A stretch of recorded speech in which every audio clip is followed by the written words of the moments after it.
Welcome to the National Women's Fitness Academy podcast. We're here to talk about women's health, female hormones, body image, and all things health and fitness.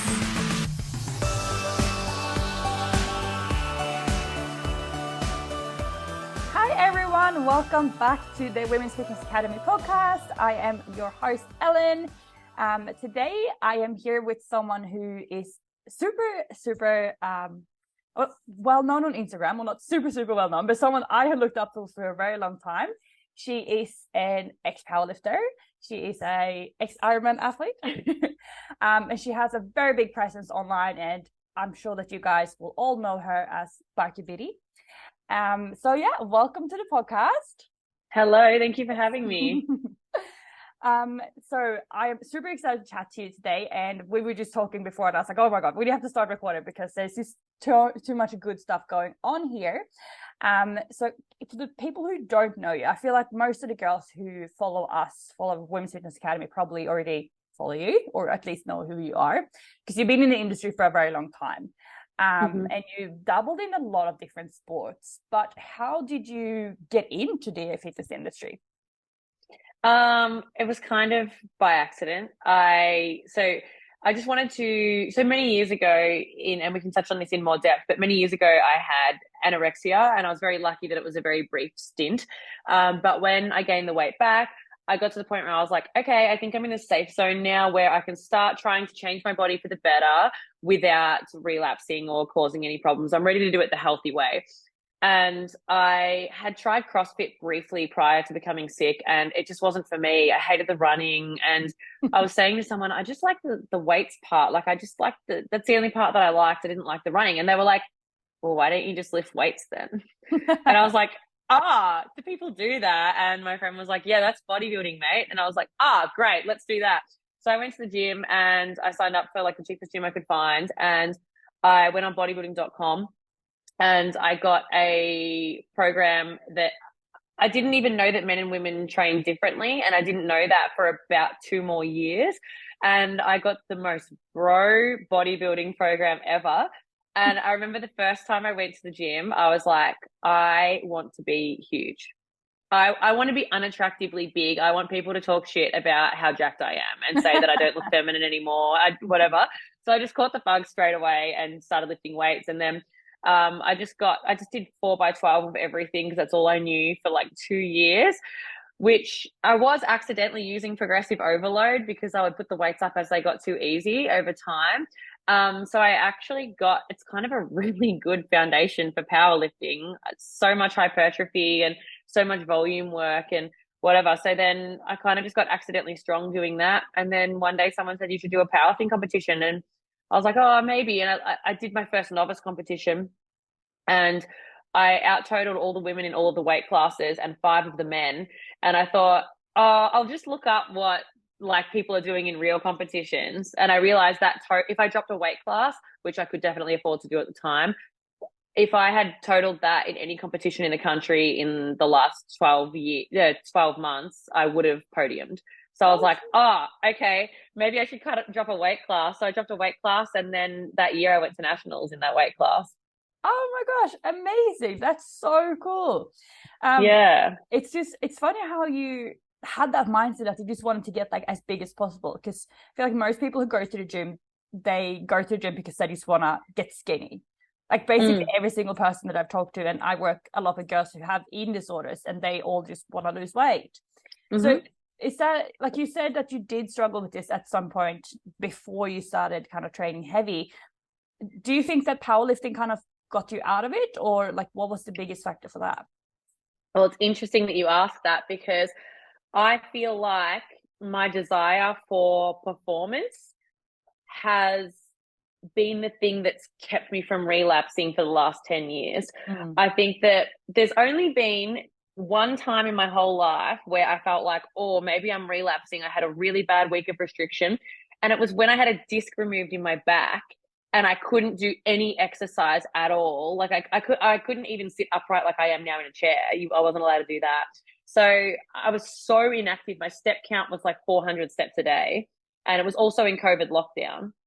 And so that was the only time where I was like, oh my God, I don't think I'm in control of like, I was basically fasting, and I was like, I don't think I'm in control of it right now. And then as soon as I had the ability to move again, I had the desire to get strong again and to get fit again, and I was fine. It was sort of a false alarm. But I do notice a correlation with my desire for sports performance and my ability to accept not being super lean, basically.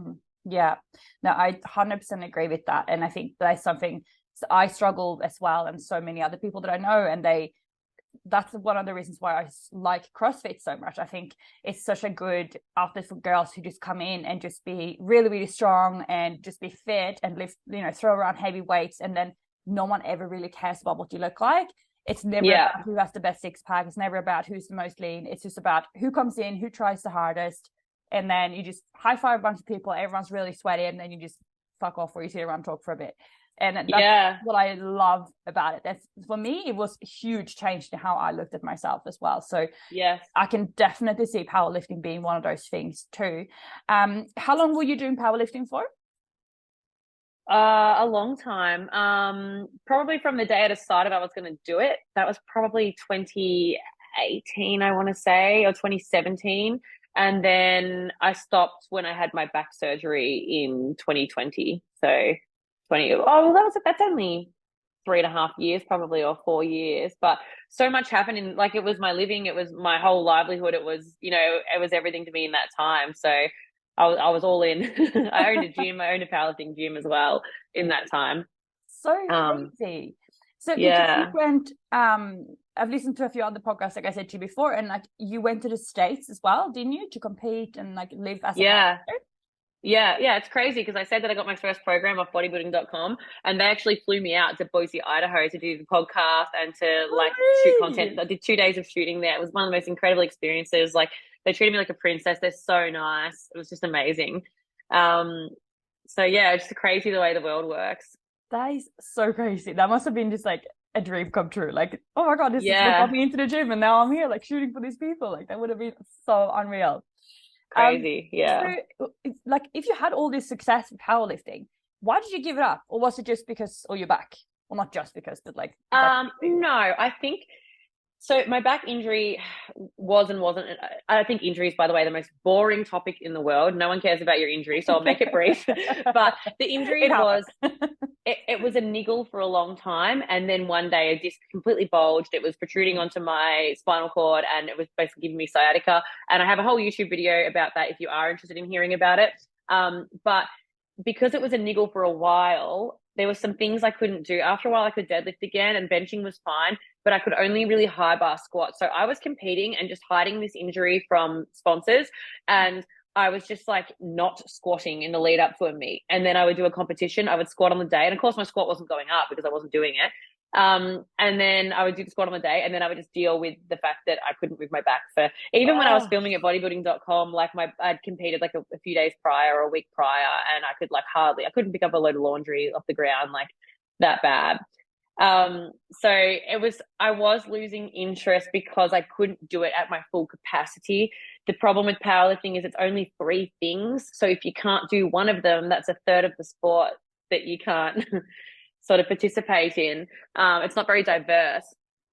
So I was losing interest already. I'd also just made it my whole life. I'd gone in so hard. Like I knew there was more to life. I just thought this was a fun wave to ride for a while, to have the opportunity to not be in the top probably even 50 in the world, and yet still have the opportunity through fitness modeling to do it professionally was such a unique experience. I wanted to take it, but I think I just overdid it. Like, I owned a gym. My partner was a professional athlete at the time as well. And it just felt like my whole life, and I just got bored of it. I think I just did it to death, and also couldn't do it well anymore because of my back and whatever. So even when I got back in the gym after my surgery, and even a little bit now, I just can't stand the thought of loading a barbell. Like, I signed up, I owned my own powerlifting gym, and I signed up to a bodybuilding gym just so I could do machines, because I was like, I just don't want to load another barbell as long as I live. So I do CrossFit now, and I have to load the barbell, but at least it's what are you like, doing CrossFit? I know, but when it's box jumps and pull-ups and stuff, I'm like, oh, thank God there's no barbell today. It's funny how things change. Like going into the gym and you're like, no running, I hate it. And I was like, please give me more. Yeah, right. Yeah. It's so funny. So I know a lot of people who have had like a big like sport or anything kind of that they've done for a long period of time, they suffer from a little bit of like identity crisis when they let it go, and like they hold on to it a bit too long because they don't really know who they are without it. Like, did you go for any of that, or were you just like, no, I'm done, see you later? No, I think I've always known that there was more to life. Like, it's okay to have shallow, meaningless goals, such as like right now, I'd like to get my golf handicap down. Just because you're passionate about something doesn't mean you don't realize there are bigger issues in the world and there are bigger. Do you know what I mean? It doesn't make my goals silly. It's fine to want to be better at golf or powerlifting or whatever. But I always knew there was a bigger picture, and I'm a person without powerlifting, and I didn't struggle with the identity crisis. No, I maybe a little bit with like financially. I was kind of like, I've built this Instagram off being strong. I'm not going to be strong moving forward. I don't really want to be that strong again moving forward. What am I going to do for a living? But I have a nursing degree and stuff, so I wasn't concerned financially. But I guess that was like a bit of a professional identity, a little bit, that I was kind of like, what's next? But I don't really. I have a bit of a superpower about not getting anxious about anything ever. Like, I've never felt the feeling of anxiety, so I wasn't stressed about it. Well, yeah, I think a lot of people will be jealous about that. Yeah, actually, the older I get, the more I realize, like, I think I was oblivious to how much anxiety holds people back and how I've just never had to experience. When people say like, oh, they had gym anxiety, like they were nervous about going to the gym and whatever, I was so excited to be doing pec flies in amongst these jacked guys. Like, I was like, I want to be one of you. Like, I want, and I don't notice what, like I said, I didn't realize I was training in a very masculine way. I didn't notice what the women were doing because it wasn't relevant to me. I wanted to be big like the guys. So I never noticed that the girls were doing cable kickbacks and hip thrusts and stuff. And I was doing pec flies and bench press. Like, I didn't notice for 2 years. Do you ever get like, because obviously you have quite a big following, like, do you ever get like comments of guys saying like, because people always want to stick a nose in place where they don't belong, and like comment about your body, like, do you ever get any comments like that, and like, how does that affect you? I think I get it less than other people for a few reasons. I think one, I don't carry myself in a vulnerable way where they think they're going to get to me, and two, I'm pretty good at roasting them back, or I'll say something funny back, like, you know, they'll put an insult and I'll agree with it, or I'll be like, oh, wait till you see this aspect of me that's even worse, or whatever. And so I think they don't really get what they want out of it. But I also realize now, if 300,000 people follow me, we can assume that most of them like what I'm doing, right? I'm sure there's a few people who are cringe following me, who are haters. If 300,000 people think I'm cool and one person comments that my ass isn't big enough, or that I'm not lean enough, or that my hair looks shit, like, it's pretty like arrogant of me to concentrate on that one negative comment when all these other people are there to support me. And I'll never forget, I got a comment that really stuck with me many, many years ago, like probably 6 or 7 years ago. Someone commented something negative on my post and I replied to their comment, just something funny or whatever. And someone else commented saying, the only comment you've replied to is the negative one. And I thought, that is so unfair. All these people who want to get something from me online are commenting these lovely things, and I'm not replying to any of them. And then someone writes something negative. Of course they're going to write something negative. That's the only person who got any feedback from me. Oh my God, that is so true. That is so true. And I love what you said. I don't reply to every comment, obviously, but now I go through and I reply just thank you, or an emoji or something to like the positive comments. Because it is true. Like, you're reactive to the negative one, but you skim the positive ones, and that's fucked. And it also goes like, it's exactly how we do it in real life as well. Like, people can say, oh, you're so pretty, you look so good, or you lift is so good, and then one person says, oh, you look like shit today, or like, you you gained weight or something like that, and that sits with you and just eats you up alive, which is it's so crazy. It's like you said, like, all of like 300,000 followers, like, people follow you because they like what you do, and then you still like focus on that negative one, which is fucked. But obviously, like, well, it sounds like you don't really care, let it get you that much. I know a lot of people who probably really eat them up. So that's like the reason one of the reasons I think your page is so good is because it's so fucking funny. Like, it's not just about fitness. Like, there's enough fitness people out there who post their gym workouts and what they eat in a day and how many calories are in this, and their abs and going on shows and whatever. And that's cool. Like, they can do that as well. But I think it's so nice to see people who actually, they just like show up as themselves, and they're genuine, and they don't really give a fuck, and they're like, now I'm doing this, now I'm doing that, today I'm showing up without makeup, today I'm like training in the gym, this is who I am. And if you're gonna say that, I'm gonna call you out and just kind of not take yourself so seriously. A lot of the times, you, like you said, you're basically roasting yourself. I just find self-deprecating humor really funny, and I just, like posting a screenshot of me sliding in a celebrity's DM and getting rejected, I just think that's so funny. And I don't know, I think if you have really good self-confidence, then there's nothing you don't want people to see. And I don't know, I think it's more relatable too. You know who's really good at that? The Australian guys, the Inspired Unemployed. Yeah, I've heard of the page, but I don't think I follow them, no. Yeah, they went really viral later in the algorithm when it was hard to go viral. I was really impressed by it, like in lockdown, and they do it full time now. But they're always like laughing at like each other getting rejected in the DMs and stuff like that. And I just find that really funny because, I don't know. I just think it shows, I find it really attractive in a partner too, if they're really self-deprecating, because it's like, oh, cool, you're not perfect and you're cool with that and you have nothing to hide. Yeah, no, 100%. So after your powerlifting, when you kind of finished that, did you go straight into Ironman, like straight into running, or did you have like a break of fitness in general? Well, I had the disc removed, so I was still trying to slug it out in the gym. I was still like, come on, it's just because you're out of shape now because, you've got this injury or whatever. Like, so I had my back surgery and I was just like, come on, you need to fall back in love with this. Like, keep going to the gym. And I have discipline. I can drag myself there. But I was doing it half-assed once I was there. I was sitting on my phone. Like, I just didn't want to be there. And, but prior to that, I said to my surgeon, I was like, oh, do I need to do any rehab or anything? And he's like, no, you know what you're doing. Just do it. Go back into it slowly. And he's like, the best thing you can do is swim. Can you do some swimming? And I was like, no, I can't really. Like, I've never swam from one end of a pool to another. Like, no. And I said, I've got a bike at home that I don't use. Could I cycle? And he's like, oh, soon, but not yet. That would be the next thing. And I said, could I run? I've been on a couple of runs before the surgery. And he said, not for a while, but yeah, they're the first three things you'll be able to do. And I was like, great, I'm going to learn to swim, bike, run. There's a sport for that. I'm going to do a triathlon. And I knew that the only way to really motivate me is to give me a deadline and something that I have to train for. And so I started swimming at first, and I'd swim from one end to the other and stop, and then back and stop and whatever. And then I started cycling and then running. And then I signed up for, I think I had like 10 weeks until a triathlon. And I was so naive. I didn't get a coach, and I was doing each one once a week. So I was swimming once, cycling once, and running once. And so I did Olympic distance triathlon, and it was so hard because I just had not trained.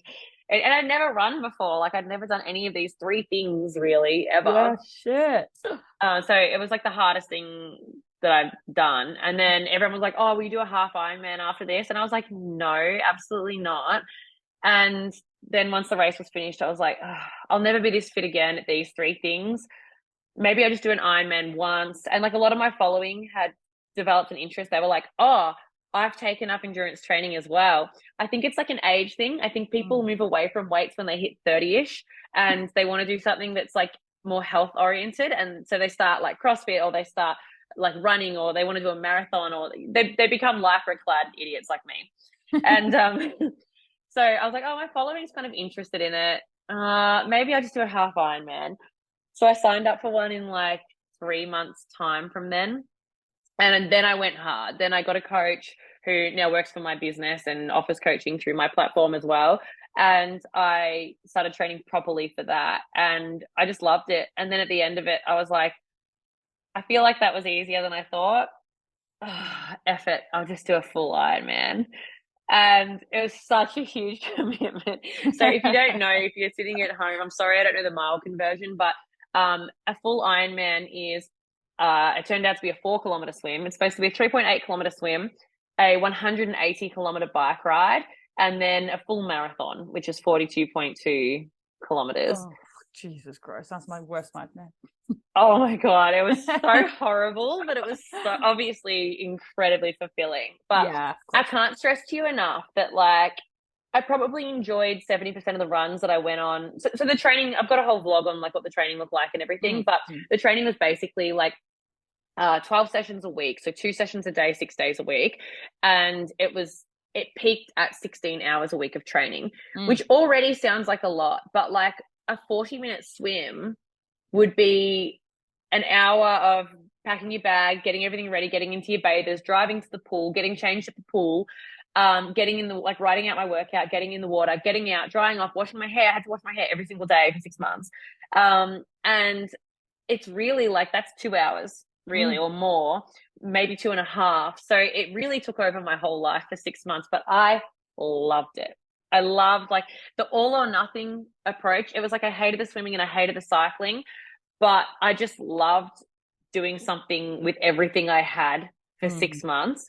It was so amazing. So there was stuff that I missed. My hair is quite broken at the front and at the back. And, I think that wearing goggles so much has like affected the skin around my eyes and stuff. And yeah, and I got a lot of sun in that time. The full Ironman was actually a winter prep. So sometimes I'd be on the indoor trainer for like 6 hours, just staring at like, 6 hours. And then I get off and run in the rain. Like, yeah, it was pretty rough sometimes, but it was also pretty beautiful sometimes. There were some beautiful days where I was out on the bike for, 5 to 6 hours and with friends or by myself. And it was an amazing experience. Yeah, I can definitely imagine it will be. Like, sometimes I feel like, getting up at like 4 a.m. and when it's pitch black dark and that you're the only person who's up, or like be the only person in the gym, there is something that is fulfilling about that, and doing something really, really hardcore. Like sometimes I don't, obviously I just do like CrossFit for fun now, but I was competing at one stage, and sometimes I really do miss like being really strict with my food and being really strict with my training, and just, having that goal and really being all in with something. I don't think it's sustainable long term, definitely not. And I definitely, looking back at it now, I can see that it definitely triggered like eating disordered behaviors in me as well. For sure. Is this something that you felt like with your food as well? Because you mentioned that you did have a background in this. Did you feel like you fell back into that a little bit during the prep? Nah, not at all. I never really have, apart from those like 5-6 days when I had my surgery, which I think was just a false alarm. Like, I've never, like, I feel like my attitude is, when I'm at a higher body weight, my attitude is like, oh, I missed having abs. It was cool having abs last summer. Can't wait to do that again. And I feel like that's a pretty healthy, normal, like if you cut all your hair off and you wish it was longer and you look forward to it being longer, it doesn't mean that you hate yourself because of your hair. It doesn't mean that you're depressed because of your hair. You just prefer it longer and you're looking forward to that. And I feel like that now is how I feel about my body weight when it gets higher now. Yeah, that's definitely healthier for sure. I think you can have a preference towards a leaner physique and not have an unhealthy mindset surrounding it. And I feel like that's where I'm at. Yeah, 100%. I definitely think that you can still want to change your body, even though you love it as it is right now. And I think that's something that the industry gets very wrong. It's like, oh, well, if you're this body positivity activist, like you're saying that you should love yourself, why do you train so hard? Or like, why are you like on a diet? Or why do you want to grow your ass? Or like with me, like what, like I always get these comments. You say that you should love your body, but you have fake tits. I'm like, so that's my fucking decision. Like every single day that you choose to put on a shirt or any kind of clothing or fix your hair, you're making a decision of what you want to look like. And that doesn't mean that you don't love yourself without that, but I fucking love big tits, so I was gonna get big tits. Like there's absolutely nothing, doesn't mean that I don't love myself as you are. And I think that's very important for you guys to remember, that if you're listening to this, like you can have plastic surgery if you want to, or dye your hair or get hair extensions or eyelashes or whatever, but just do it. If you're doing it for the right reasons, it doesn't have to mean that you don't love yourself already. No, you can do the inner work at the same time as well. I actually think too that I think we have demonized a bit too much wanting to look better, because there's nothing wrong with wanting to repaint your living room, and there's nothing wrong with wanting to be 3 kilos lighter so that you look a bit more defined or whatever. Like only you know what's going on inside your head when you have these preferences or when you have these goals or whatever. So only you can really decide if you're in a healthy mindset or not, I think. Yeah, 100%. And like, obviously, like looking a certain way or getting your boobs done or hair extensions or losing 10 kilos, if you're doing it to fit in or to, I don't know, get a boyfriend or get a job or look like get following on social media, like then you're never going to be happy because that doesn't solve your happiness. But if you're just doing it for your own reasons, like you said, like if you're just repainting your bedroom because you like the color blue now, not the color red, even though the color red is the trendy color, like that's so fine. I would like to say something that's kind of controversial. Go for the purpose of transparency as well. And I want to preface by saying this won't apply to most people listening. To nearly everyone listening, this will not be applicable at all, and everyone's an individual and whatever. But last summer, the one before, I can't remember. Anyway, one year I did the half Ironman. And I decided that I would also enter a calorie deficit at the same time, and I would lean down, and I just did it for me. I did it for no real reason. I sort of describe myself now as like a retired influencer. Like I've sort of switched from an influencer that coaches people to a business owner who owns an online coaching platform that hires professionals to, everyone on my team has a degree in what they're doing. So I want to be more the business owner and less the influencer. But I lost weight for me because I just feel better, lighter. I felt more athletic. I thought I'd get around the triathlon course quicker if I was lighter and that sort of thing. So I lost a heap of weight and I got super lean. And in my opinion, I looked fantastic. And my business freaking boomed, like absolutely boomed. Everything I did just went up, which is like, yeah, sure, it's messed up. Like people just saw abs on my page. I was also dating an influencer. So I had someone following me around with a camera constantly so I could get the content as well. So I was pumping out good quality content every day and my business boomed. And I do think for me, that's a good reason. Like business is my greatest passion. It's a thing I care about the most. I care about business more than I care about how I look. It is motivating to get lean and stay lean and call me a sellout all you want, because essentially I'm doing it for the money, right? Like I want my businesses to be successful, and there's a correlation between the success of my businesses and my body weight. That's just the way it is. I don't think in my short lifetime I can change all of society's perception and completely reverse that myself.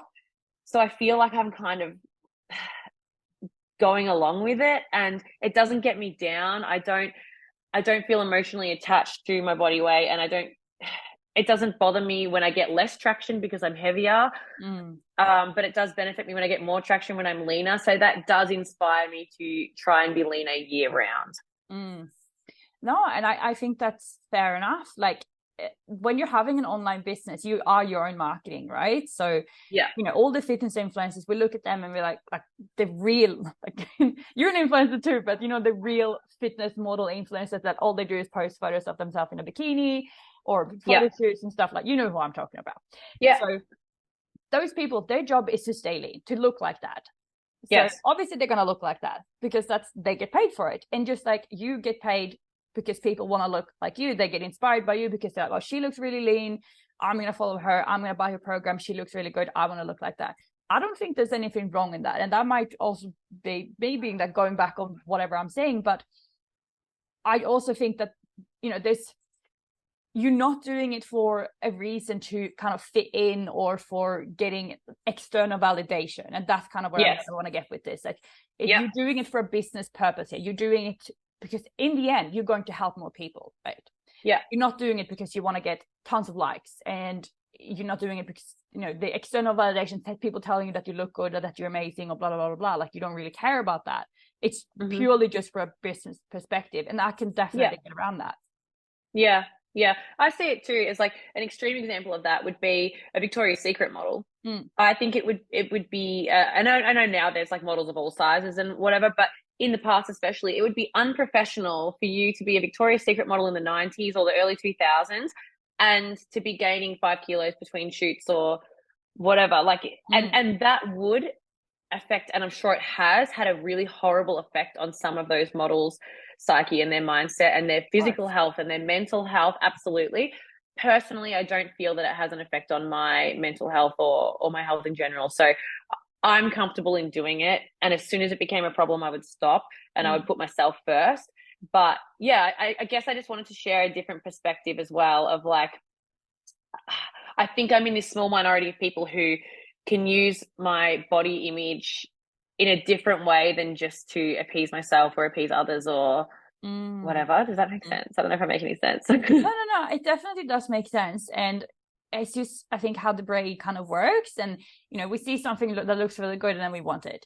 Like, it just, you kind of, when you're in this industry, and as much as it sucks, it is the reality. Like, someone who looks really fit in the gym, someone who is really muscly, someone who's like throwing lots of weights around, you're going to be more inclined to walk up to them and say, hey, do you want to be a personal trainer? If you see someone who is a bit overweight and they might also be squatting really heavy, but they just based on their looks, you are probably not going to go up to them. That's just how the brain works. Like, you don't even think about it. That's just, you know, humans.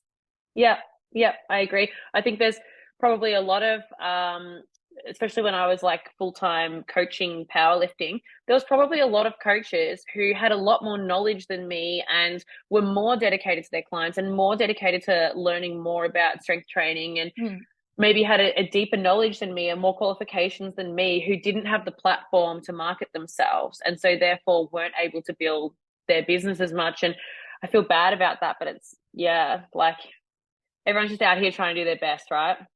Yeah, and like, I don't think that you should feel bad, and I don't think that anyone listening should feel bad either if they are using their looks or their physique or whatever it is to market themselves, because like, fuck, you'd be stupid not to. I think like you should play with what you've got, and if you feel really, really confident with your body, if you feel really, really confident with your looks, fucking blast it all over social media if you want to, or if you don't want to, that's fine as well. It always comes down to what feels right for you and how you want to market your business, and that you're aware of this is how you're marketing. This is like something that you're going to have to do now. Until, like you said, until it becomes a problem, fucking go for it. But just be very aware that you're not relying on those people's external validation, because that's something that I see so much with people. Like, first they post, oh, I'm having a really bad day, and then there's like 5 photos of their ass. And it's like, you're just asking for people to say that you look amazing so that you feel better about yourself again. That's so funny. It's funny because I joke about it. Like, I'll post a thirst trap and I'll be like, validate me in the comments. Yeah. I love it. But fuck God, we've all done it. God, like, I remember when I first broke up with my ex and I literally went on the dating apps and I like matched with so many guys just to be like, please tell me that I'm pretty. I just need like to feel good again. That's so funny. I think too, though, something that's been really powerful for me is that, you know how if you have a really nice car and everyone around you's got really nice cars because you're in a car club and whatever, and then you see a 20-year-old buy a Toyota Yaris and you sort of think like, oh, that's kind of a shit car to me because I've got a really nice car and all my friends have really nice cars. I don't see it that way. I see it as like, you're 20 and you bought your own car with your own money. That's freaking amazing. I never lose sight because of my echo chamber in like where I started or whatever. So I'll give you an example. When I had a 160 kilo deadlift and a 95 kilo bench, if a girl benched her body weight, I was like, mind blown. That's amazing. You're incredible. And I feel the same way with a lot of my friends are fitness models. I've been a fitness model. A lot of my friends are in great shape. Everyone I've dated is in incredible shape, whatever. So when I'm at my heaviest, I sort of look at myself and I go, oh yeah, I'm nowhere near where I want to look. I'd love to be a bit leaner. It's time to rein it in and get a bit leaner. But I still think I'm a beautiful young woman. And I still think there's a lot of people who would love to look like me. And I never lose sight of, yes, I don't look like a WBFF girl in the last week of her prep right now, but I still look great. Good for me. Or I'm still fit and healthy and my body's still capable. Good for me. So I don't lose sight. Even recently I did a 135 kilo deadlift. And I just think that's a phenomenal deadlift. I think that's that's so strong. I'm such a strong woman. And I haven't strength trained for like 2.5 years now. And I've pulled 160 before effortlessly, but it doesn't matter to me. It doesn't matter what everyone else is doing. It doesn't matter what I've done in the past. What I'm doing now is great. I'm doing great. So I think that's been really good for my self-esteem as well, and for not relapsing into an eating disorder because I don't lose sight of those things. Yeah, no, I 100% agree. And it is very true what you're saying, that you can't definitely not compare yourself to other people, but also can't compare yourself to who you were 10 years ago. No. Like I work with a lot of like moms who struggle with binge eating, and they're like, oh, well, 10 years ago I did all of this and I trained this much and I like prepped my food and looked so skinny. Like, yeah, but your life is so different to when 10 years ago, like you didn't have kids, you didn't have a husband. Not relevant. Yeah, like not relevant data at all. You can't compare yourself to that. Like that is literally another person. Yeah. Like I think my deadlift's a great example. Like I pull 135. I think that's incredible. It's not 160, but I also have several more companies than I had in that time. I also did an Ironman a month ago. Like I couldn't even run around the block when I pulled 160. So like it's just not relevant data.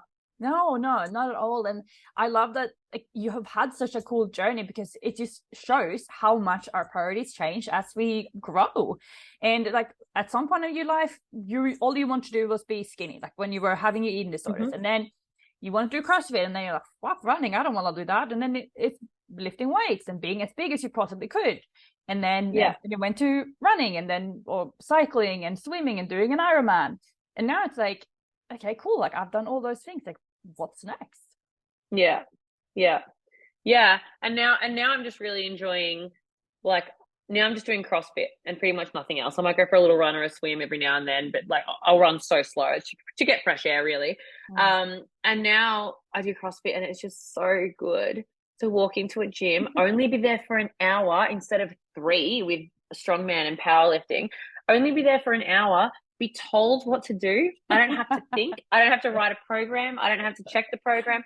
Be told what to do, work hard real quick, and get out of there, and then I'm done for the day. It's so good. Yeah, 100%. And I fucking love that with CrossFit as well. I mean, any kind of group fitness, right? That you just go in, you don't have to even think. It's on a board, someone tells you what to do, someone comes around, make sure you do it properly. Amazing. Now you can fuck off. If you're feeling unmotivated, guys, with your training, 100% do some kind of class, because it is the best way to just drag yourself to the gym and just get your workout in, honestly. And also you're probably going to meet some pretty fun people. Yeah. And also the fact that it's on a schedule. Like I think that if you were just going to go to the gym on your own, you might sit on the couch for 20 minutes after work and procrastinate. But because it's on a schedule and you put your phone down when you get there as well. But I think something I've been meaning to post about this forever, and I may still now, but something I wanted to share is that when I first had the injury and I was trying to force myself to go to the gym and force myself to enjoy it, and I was just desperately I've never had a problem with motivation before, ever. And I've never had a problem with discipline before. I've always been willing to go. And this was the hardest it's ever been for me to commit to the minimum. First of all, I lowered my expectations. I was like, okay, go 3 days a week and do full body. And then you won't get sick of an hour of legs or whatever, right? So I did lower my expectations so I could still hit my goals and then work on them later. But I think the reason it was so demotivating to go and load a barbell is because I just couldn't put on the bar what I had in the past. And I think this happens to a lot of people. Once you regress in what you're doing, if you're not the fittest you've ever been at something or the strongest or whatever, it's very hard to be motivated to go in and do it. Yeah. So my advice is change sports, change what you're doing. Because then I went into triathlon and every day was a PR, because every day was the longest run I'd ever had, or the longest swim I'd ever had, or the fastest swim I've ever had, because you've got beginner gains at the start. And it is so motivating. So, and you don't have to pivot that far, right? Like that's a full flip. You could just pivot from bodybuilding to powerlifting, or powerlifting to bodybuilding, or take up Olympic lifting and learn a new skill. And then again, every day will be like the nicest rep you've ever done, or the heaviest, or, the most volume or whatever. And it's just so much more motivating. Yeah, absolutely. Yeah, and with Olympic weightlifting as well. God, when I first started doing that is, you're obviously doing CrossFit now. Yeah, I do personal training for it because I'm so bad at it. Oh my God, you get, and because I'm so strong. So I'll go to a competition. Like I did a CrossFit competition when I'd only done 10 CrossFit WODs, and it was a partner comp. But my friend and I came.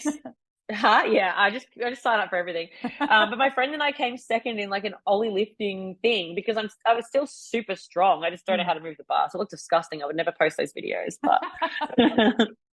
I'm sure in a couple of years, be like, this is where I started. Look at me now. Yeah, I keep him under my hat, you know. Yeah. Oh, I love having like, I really wish I had more videos of like the start of the CrossFit career. And I remember when it took me like a year to do 30 kilo snatches because I was just so bad at them. So like the most uncoordinated person you'll ever meet.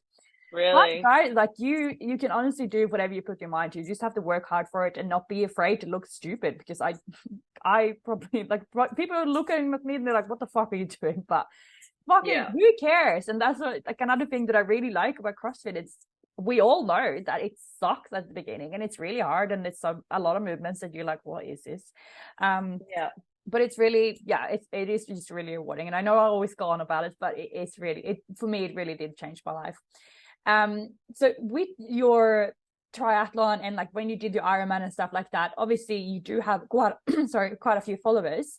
Do you feel like pressure to like, did you ever have days where like, I want to give up, or did you feel pressure like, you know, you need to keep going, we need to hit a certain time, like, because all these people are following me? Not negative pressure. I think any pressure that I had was good for me. So I think also signing up for something, my biggest tip for like motivating people who are struggling with motivation is to sign up for something, because there'd be days where maybe my first triathlon, not at the end, but there'd be days where I'd sit on the couch and I'd think like, oh, I'm supposed to go for a run today, but I really don't want to. And then I'd think race day is going to be really rough if you don't get out there and do the work. But I just want to flex that in my 6-month prep for Ironman, for the full Ironman, it was 12 sessions a week, and each week one of those runs was an optional run. And I nearly always did the optional run, but in 6 months of 12 sessions a week, I think I missed like 2 or 3 sessions. Wow. Like I hit every single session. There was a week where I donated blood where my performance drastically dropped and I didn't finish a run. I got halfway through it, like a 2-hour run or something. But like I hit every single session. Like once I put my mind to something, I'm like, I'm going to do it. But in terms of pressure from social media, yes and no. I know a girl with a very, very large following who signed up to an Ironman and started a vlog series about Ironman. And I think she only got to episode 1 or 2. I think episode 1 was her talking about it. Episode 2 was like a bit of training. And she was crying in the first video. And I was like crying because training was hard. And she ended up pulling out of it because she said she didn't like the changes that it was making to her body. It was making her leaner. And I was like, oh, maybe just eat more. But I thought I would be embarrassed if I post that I'm going to do this thing and then I don't do it. So it was good pressure to be like, hey guys, guess what? I'm doing an Ironman. I'm doing an Ironman. And my partner at the time kept saying like, oh yeah, if you end up doing this Ironman in December, if you end up doing this Ironman, or if you do this Ironman. And I pulled him up. I'm like, why do you keep saying if? Like, I'm doing it. Like, I'm training for it. I've started the block. Like, I haven't missed a session. I'm doing it. Like, I'm doing it rain, hail, or shine, no matter what. Something pretty drastic would have to happen for me to pull out. I have to be physically incapable of doing it. Yeah.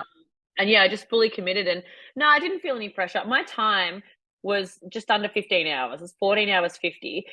The fit people do it in 10. So like my time was like in the bottom 20% of finishes. And that means nothing to me. Like, I think it's amazing that I finished that distance. I think it's amazing that I even did the training, even if I didn't do the race. Just the training is incredible. So no, I don't feel any pressure. I think it's great that I'm out there doing something. And there's times in my training where, like cycling especially, because I hate it so much, I'm like, I'm not really pushing myself. Like I could cycle 10% harder and feel the same afterwards. Like I think I'm being a bit lazy. And then I'm like easy on myself. I'm like, you're training 12 hours a week. You're not lazy. Like, no one can ever call you lazy. Like, it's okay to not be 100% pushing yourself all the time. Like, I'm comfortable not being the hardest worker in the room. I'm a hard enough worker to appease myself. That's good enough. Yeah, absolutely. And that's what everyone should, like, that's literally what you should be striving for, because if you're always looking for other people to tell you that you're good enough or to win prizes and stuff, you're never fucking gonna feel good enough. You need to feel it from you and be okay with, you know what, today my 40% is my 100%, and that's okay. Yeah. Some days I'll do an hour of emails in the morning, an hour at night, and I'll play golf in between. And I'm like, that's all I felt like doing today. just want to go out and play golf. I'm lucky that my like lifestyle's flexible enough that I can do that. But yeah, I consider myself like an incredibly hardworking, driven person. And some days I want to be lazy, and that's okay. Yeah. Oh God, 100%. Have you always been like this, or where do you think this come from? Yeah, in fact, I think I'm like less. Look, I think hustle culture is very, very toxic if you are emotionally affected by that, and if you feel bad about yourself, if you're lazy, and if you, I think if you require self-care in the form of like leaving the dishes in the sink till tomorrow because you just feel like relaxing today or whatever, then that's for you. But that just doesn't apply to me. And at first I thought this new movement of self-care was silly, and now I realize it just doesn't apply to me, and everyone's different, and a lot of people really need that and I don't. So I feel best about myself when I'm productive. Like I'm on a high if I've had 4 meetings in a day and I've trained twice and I've cleaned my whole house and done 3 loads of washing, and like that makes me feel so good. So like relaxing or traditional self-care doesn't serve me. It doesn't make me feel good. It makes me feel crap. So I'll do it sometimes. Like I'll go to a hotel and spend a whole day sipping cocktails by the pool, or I'll play golf 2 or 3 times in a week, which takes 4 hours. So like that's a pretty big chunk of leisure time. But yeah, no, normally like I'll come home from like a long haul flight and I'll fly all night and I haven't slept in 2 days or whatever. And I'll come home and I'll mow the lawns and I'll do the laundry, and I have to unpack the moment I get back from a trip. Like I just love moving and being on my feet. I have so much energy, and I feel like that's why I initially got into the gym, because as a child I was a builder's laborer in the summer while I was at high school and whatever. And then I started nursing at uni, and I was so sedentary. I'm sitting at a desk all the time. I had so much energy to burn. I was in bed like this every night, like wide awake. So that's initially why I started going to the gym at all, or training at all, which is because I got so much energy. So short answer, yes, I've always been like this. Absolutely. But I feel like your mindset is also so strong, like how, like maybe I'm wrong here, but if I feel like you don't give a shit about what anyone else thinks, you're just kind of doing your own race, like you've done like pretty open. If you're having like an opinion about something, you're like, you know what, this is what my opinion is. I don't really care what anyone else says. Like, do you ever feel like, oh shit, I shouldn't have said that, or shit, I shouldn't have posted that, or maybe like, oh, maybe that person's right? Well, sometimes I accidentally hurt people's feelings because I have so few emotions or such low emotional needs that I'll make a joke that if someone made that about me, I'd be flattered that they felt that they could make a personal joke about me. But sometimes I'll make that joke about someone else and they'll kind of be like, oh, and I'll be like, oh shit, like I misread that. Like I don't know this person well enough to make that joke yet. And it happens sometimes, but generally, like I care what people think, in that like I don't want to hurt anyone. And everyone wants to be liked. I think it's like innate that we want to be liked. But I think I'm also accepting in the fact that there are some really nice people that I know that I like think are so lovely, better people than me, like kinder, more generous, more selfless people than me, who just annoy me a little bit. And I don't really like being around them. And that doesn't make me a bad person. It doesn't make them a bad person. So I think I'm just accepting of the fact that not everyone's going to like me. So let's focus all my attention on the people who do and, spend my life with those people, and just accept that I don't need to win over the people who don't like me. And do you know what I mean? It's not really any of my business who thinks I'm cringe or who, I don't know. I'm just accepting. It's not that I think I'm not confident because I think I'm great and I think I'm perfect and I think everyone loves me. I'm confident because I'm at peace with the fact that not everyone's going to love me, and that's okay. And I'm not perfect, and that's okay. And I'm doing my best.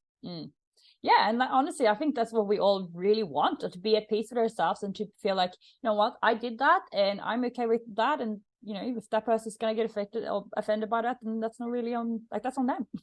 Yeah. But I think I've just had an epiphany now. I think when someone asks me, oh, you don't seem to care what people think, I tend to not want to agree with that, because it sounds a bit, I think people say that with aggression. Like, I don't give a fuck what everyone else thinks. And they say it with like a wall up of like, it's like they're being defensive against negative feedback or people not liking them or people. And I don't feel that way. I don't feel like, oh, well, F those people. If they don't like me, they can F off. Like, I don't feel like that. I feel like, oh, that's a shame. I would like to be liked by everyone, but that's not realistic. So that's okay. But yeah, I think just saying like, oh, you don't seem to care what people think. I don't know. I feel like the people who say that say it in a toxic way. Yeah. Oh Like, God. or I'm going to keep hurting people because I don't care what anyone thinks about me. It's like, no, I don't want to hurt everyone. Yeah. No. That's definitely not what I meant. No. But it's just like, with my clients, when I talk about this kind of stuff, I'm always like, well, we don't all like the same kind of food. Like, that's normal. Like, not everyone's gonna like peanut butter, not everyone's gonna like toast. Like, that's completely fine. And if you don't like that, that's cool. Like, we don't have to get upset about it. We don't have to think that person is crazy, or that I don't like that person, or anything like that. Everyone's entitled to their own opinion. I honestly think it's really good quality to have, that to feel like, you know what, if they don't like me, that's not really my problem. And I think I definitely understand what you're saying, which I think there's a lot of toxicity in that statement as well, that, oh, I don't give a shit about what you think. And then those people kind of, it is like a defensive mechanism, I think, because there's something inside of them that they're not really happy with. And then instead of dealing with that, I think that they just kind of projecting that out, and I don't care anyway, and just kind of, so I totally get that as well. I think another thing that really taught me that is I was an exotic dancer for many years, for about 4 years, and you can't be everyone's type. Like, you can be the hottest girl in the world and you're not going to be everyone's type. Someone's going to prefer a blonde, or prefer someone curvier, or prefer someone skinnier, or prefer someone with bigger or smaller boobs, or whatever. You can't be everyone's type. Some people hate tattoos, some people love them. And so if you're in the club and there's 100 guys in there, and only one wants to take you for a dance and give you money, you're better off focusing your energy on that one than wondering why all those other guys said no and they took other girls and they didn't want to go with you. It's like, well, that doesn't serve me to be concerned about that. Like, let's focus on the guy who thinks I'm the most amazing thing in the world. And that's what's going to pay my mortgage, not stressing about the guys who don't want to take me for a dance. No, 100%. And it's just like, if you just, in your friend group of girls or guys, like, if you just look at who you are attracted to and then who they are attracted to, like, sometimes I look at my friends and I'm like, are you serious? You think that guy is hot? Like, what's wrong with you? And they probably think that about us. Exactly. And it's just like, there's absolutely nothing wrong with either of these opinions. It's just like, we all just have different preferences. So that's perfect. Like, fuck, imagine if we all only like one type. Like, there would not be many people out there in the world that were like attractive. Exactly. So before we wrap up, I just wanted to, your next adventure, you are going to America, right? Oh, I just wanted to go somewhere warmer I'm actually like in the process of selling a lot of assets. I'm kind of just like, I'm becoming a bit of a like minimalist, and I sold some property and whatever, and one of the places I sold was the one that I lived in, and I was flipping tiny homes at the time. So I was buying like shipping containers and fitting them out as tiny homes and selling them, and I had one left. And I thought, I was like, where am I? I want to have a place here. I live in Geelong near Melbourne. I was like, I want to have a place here if I go live overseas, because I don't want to stay with my parents or friends when I come back in town. And then I thought, I'll move into one of these tiny homes. And then when I come back, I'll have somewhere to stay that I don't really have to pay for. Like, it's cheap. So yeah, I'm just going overseas for like our winter, their summer. And I just do what I do here overseas. So I'm just going to just train every day and work remotely like I do, and play golf. So yeah, I'm moving to San Diego, which is like golf capital of the world, and I'm only a beginner at golf, but I've caught the bug. And so that's what I'm doing. I'm about to start packing my stuff. Oh, amazing. Yeah. Amazing. Well, I can't wait to follow your adventures over there. It's going to be really cool to see everything that you're getting up to. But I'm sure the listeners are going to want to reach you. So are you taking on clients at the moment? How can people work with you? So my company Indie Performance is primarily a nutrition coaching platform, and we coach people whether it's for sports performance, weight loss, weight gain, whatever.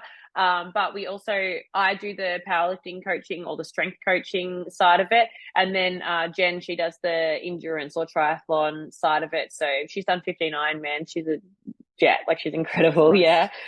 So yeah, we've got spots open, and we'd love to have you. And then I know that you've got a very female-based audience. So my other company, Money Before the Honey, we help women, especially sex workers, invest their money to make it last forever. Instagram. My name's Paige Mills, and my Instagram's Bikerbiddie. But yeah, shoot me a DM. I read all my DMs. I read all my comments. Get in touch. Beautiful, beautiful. Well, guys, thank you so much for listening to this episode. Thank you, Paige, for coming on. Guys, as usual, please make sure you do take a screenshot and that you tag myself, tag Paige, tag Women's Fitness Academy. We love to connect with you and hear what you thought. And yeah, Paige, again, thank you so much for coming on, and best of luck with all your adventures in the future.